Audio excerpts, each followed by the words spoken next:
नमस्ते। आज हम बात करने वाले हैं ब्लैक मनी के बारे में, मतलब काले धन की, उस छिपी हुई दुनिया के बारे में जो हमारी नजरों के ठीक सामने तो नहीं है, पर हमारी जिंदगी पर इसका बहुत गहरा असर पड़ता है।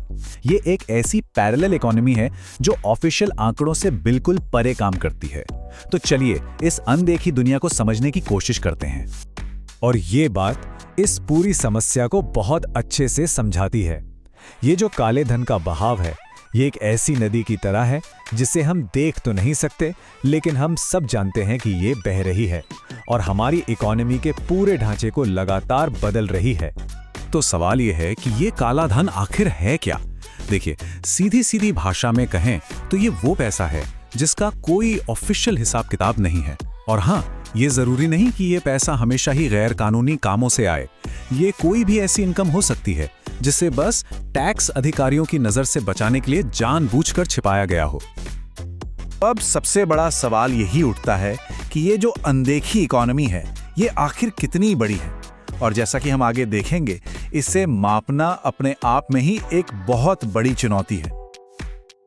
अंतर्राष्ट्रीय मुद्रा कोष यानी IMF की एक स्टडी बताती है कि दुनिया के 158 देशों में इस पैरेलल इकोनॉमी का जो औसत आकार है वो GDP का लगभग 32% है। जरा सोचिए, इसका सीधा सीधा मतलब ये हुआ कि दुनिया भर में होने वाली हर 3 इकोनॉमिक एक्टिविटीज में से एक आधिकारिक रिकॉर्ड से पूरी तरह बाहर है। अब देखिए, यहाँ जो बात सबसे दिलचस्प है वो है इसका दायरा। बोलिविया और जिम्बाब्वे जैसे देशों में ये 60% से भी ज्यादा है। मतलब छिपी हुई अर्थव्यवस्था लगभग ऑफिशियल अर्थव्यवस्था जितनी ही बड़ी है। और वहीं दूसरी तरफ स्विट्जरलैंड जैसी जगहों पर ये काफी छोटी है, सिर्फ 7.2%। सभी आंकड़े सिर्फ अनुमान ही क्यों हैं? देखिए, बात सीधी सी है। आप उस चीज को बिल्कुल सटीक तरीके से नहीं माप सकते जिसे जानबूझकर छिपाया ही जा रहा हो। रिसर्चर्स इसको समझने के लिए बाजार में कैश की कितनी डिमांड है या बिजली की कितनी खपत हो रही है, ऐसे तरीकों का इस्तेमाल करते हैं। पर यह कोई पक्का विज्ञान नहीं है। तो ठीक है, अब सवाल यह है कि यह सारा बेहिसाब पैसा आखिर जाता कहां है?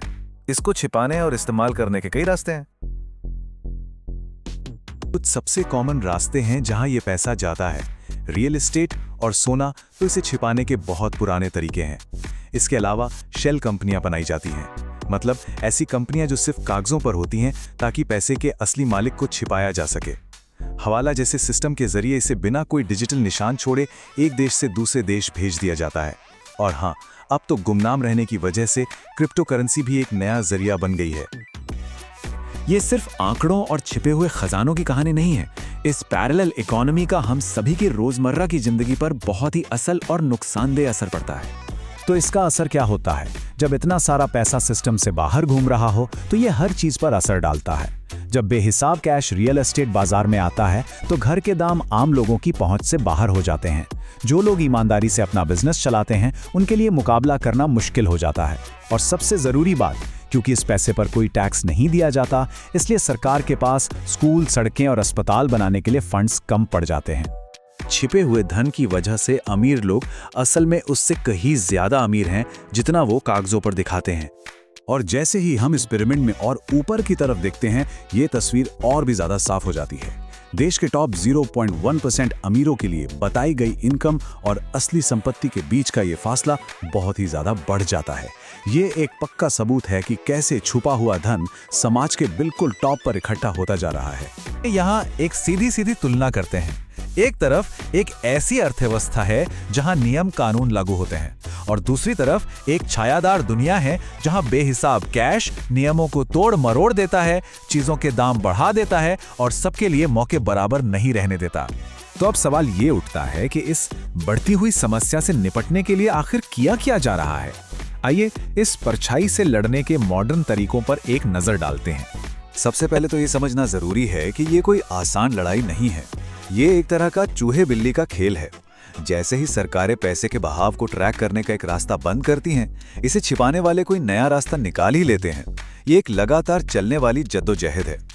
आज की जो लड़ाई है वो सिर्फ अचानक मारी जाने वाली छापेमारी तक ही सीमित नहीं है, बल्कि अब ये कहीं ज्यादा सिस्टमैटिक हो गई है। GST जैसा सिस्टम हर लेन देन का एक डिजिटल निशान छोड़ता है, जिससे पारदर्शिता बढ़ती है। डिजिटल पेमेंट से कैश पर निर्भरता कम होती है। टैक्स डिपार्टमेंट अब बिग डेटा का एनालिसिस करके टैक्स चोरी के पैटर्न पकड़ रहा है और मनी लॉन्ड्रिंग के खिलाफ पीएमएलए जैसे कानून पहले से ज्यादा सख्त हो गए हैं। और आखिर में एक सवाल जो सोचने पर मजबूर करता है, जब समाज में इतनी बड़ी मात्रा में दौलत छिपी हुई है तो अमीर या मिडिल क्लास होने का असली मतलब क्या रह जाता है? ये एक ऐसा सवाल है जो हमें इस पैरेलल इकोनॉमी के सामाजिक ताने बाने पर पड़ने वाले गहरे असर के बारे में सोचने पर मजबूर करता है।